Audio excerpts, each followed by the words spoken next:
कोई भी अगर ऐसा इंसान दिखता है जो बोल रहा है मैं डायलिसिस के लिए जा रहा हूँ या मुझे किडनी ट्रांसप्लांट करना है, तो उन्हें ये बुक ज़रूर दे दीजिए। इसके अंदर सोल्यूशन है। मैं उम्मीद करता हूँ कि इस दिवाली तक दुनिया या इस साल तक डायलिसिस और किडनी फेलियर या ट्रांसप्लांट जैसे शब्द जो हैं वो उतने ही ऑब्सोलीट हो जाएंगे जितने कि मोबाइल के आने के बाद पेजर ऑब्सोलीट हो गया है। तो ये नाम हम बोलेंगे, डायलिसिस पे लोग जाया करते थे, किडनी ट्रांसप्लांट हुआ करता था, ये सब चीज़ें पास की हो जाएंगी। यही हमारी इच्छा है, ये हमारी इस उम्मीद पे हम काम कर रहे हैं।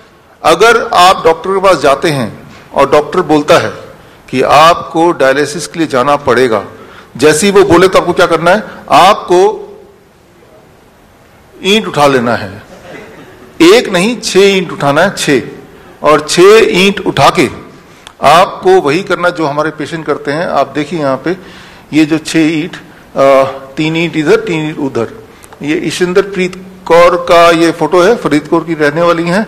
वो 2 हफ्ते में 2 डायलिसिस करती थी, पीजीआई से प्रिस्क्राइब था, पीजीआई चंडीगढ़ से। तो परेशान होकर फिर वो हमारे पास आई, तो वो DIP डाइट जो आपको ऑलरेडी पता है, प्लस हमने उनको बोला कि आप 6 ईंट कहीं से भी ले लो जो मुफ्त में मिलता है और अपने पलंग के ऊपर नीचे लगा लो जिस तरह से ये है। एंड सबसे इंपॉर्टेंट बात, जब आप 6 ईंट इस तरह से लगाएंगे, दैट कॉजेस डायलिसिस। डायलिसिस शुरू हो जाएगा बॉडी की, राइट।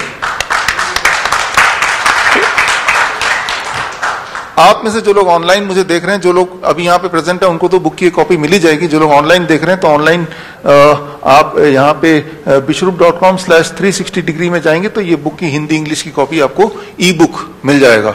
सो इस लॉन्च के साथ ebook is accessible to you through this website, right, bishrup.com/360 degree. तो यहाँ पे साइंस आप पढ़ सकते हैं, लेकिन अब थोड़ी डिटेल में जाऊंगा कि ऐसा क्या होगा कि भाई उनकी डायलिसिस शुरू हो जाएगी। इसको समझाना बहुत ही आसान है।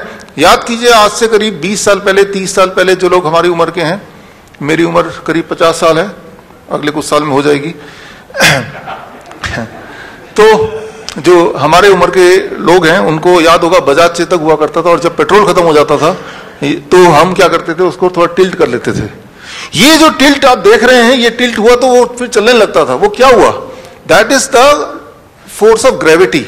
जो बचा खुचा पेट्रोल किसी कोने में पड़ा था उस पेट्रोल टैंक के, वो बचा खुचा पेट्रोल आपने जब उसको हिलाया, वो सीधे वो इंजन में गया और उसको एक्सेस कर पाए आप। एंड इसमें आपने लॉ ऑफ ग्रेविटी यूज किया, ग्रेविटी है तो वो वहां गया और उससे आपने कम से कम अपने नेक्स्ट पेट्रोल पंप तक तो पहुंच ही गए।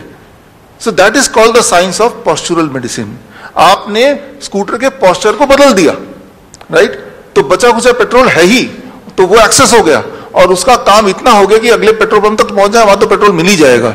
ठीक उसी तरह से हमने यहां पे क्या किया, पोस्चरल मेडिसिन क्या होता है? इट इज दुनिया का जो सबसे ज्यादा अवेलेबल बड़ा सबसे ज्यादा फोर्स है, that is a force of gravity. Gravity एक ऐसा फोर्स है जो हर जगह अवेलेबल है। रेगिस्तान में मिल जाएगा, जंगल में मिल जाएगा, समुद्र के बीच में मिल जाएगा, अमीर को मिल जाएगा, गरीब को मिल जाएगा, वो कभी खत्म नहीं होने वाला। तो आप देखिए, अगर किसी भी इंसान की बॉडी को हम 10 डिग्री पे ऐसे टिल्ट करते हैं, जैसे अभी देखा आपने इसमें, टिल्ट करते ही क्या होता है कि उनके बॉडी में ब्लड सर्कुलेशन कुछ इस तरह से, ब्लड पैर से पेट की तरफ, ऊपर की तरफ आने लगता है, और इससे बॉडी में कुछ बदलाव आते हैं। कुछ तरह के केमिकल्स, हार्मोन्स कम होने लगते हैं, कुछ तरह के और केमिकल्स बढ़ने लगते हैं। As a result of that body का ब्लड प्रेशर कम होने लगता है। As a result of that body का यूरिन आउटपुट बढ़ने लगता है। As a result of that body का जो excess sodium, excess potassium, excess urea, creatinine, clearance, ये सब बढ़ने लगता है।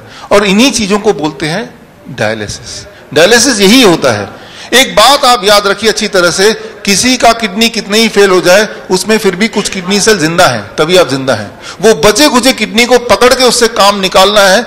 किडनी सेल तक ब्लड नहीं पहुंच पा रहा तो हमने ब्लड किडनी सेल तक पहुंचा दिया। पेट्रोल स्कूटर के इंजन तक नहीं पहुंच पा रहा तो आपने उसको टिल्ट करके पहुंचा दिया। तो आपने ये किया। ये कोई नई बात नहीं है। हमारे जो नाइस एक्सपर्ट्स हैं, आप सब लोग जो लोग मुझे देख रहे हैं यूट्यूब में, आपने पिछले 1 साल में देखा ना, प्रोन वेंटिलेशन जिसे बोलते हैं। जब भी किसी का ब्रेथलेसनेस कम हो रहा था तो आपने क्या किया, आपने उस पेशेंट ऑक्सीजन SpO2 जिनका 40% तक चला गया, वो सिलेंडर, ऑक्सीजन सिलेंडर लगा के वो तब भी वो सांस उसका कंट्रोल में नहीं आ रहा, वेंटिलेटर लगाने की बात चल रही है, तो आपने सिर्फ क्या किया, you used unknowingly postural medicine. आपने उस पेशेंट को लिया, 180 डिग्री पे घुमा दिया, लाइक दिस, 180 डिग्री पे, यानी कि प्रोन वेंटिलेशन जिसे बोलते हैं, यानी कि पेट के बल उसे लिटा दिया। लिटाते क्या हुआ, आपने देखा विद इन 15 मिनट्स के अंदर उसका SpO2 लेवल बढ़ने लगा। Within few hours it came to 90%। तो जो वेंटिलेटर को जो दिखाते हैं आप देखिए यहां पे स्क्रीन पे,